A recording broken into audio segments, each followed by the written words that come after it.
চলে এসো, রান্না হয়ে গেছে। হ্যাঁ দাও, আমরাও রেডি আছি। আজকে কি রান্না হলো? আজকে কচু বাটা। আজকে মেনু হচ্ছে গরম গরম ভাত, আলু সেদ্ধ, কুমড়ো ভাজা। এই যে কুমড়ো ভাজাটা এখানে আছে।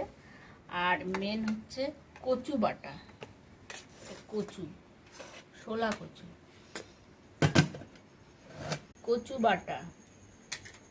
এখানে আছে তেতো ডাল, মটর ডাল। এখানে আছে চাটনি, আমের চাটনি।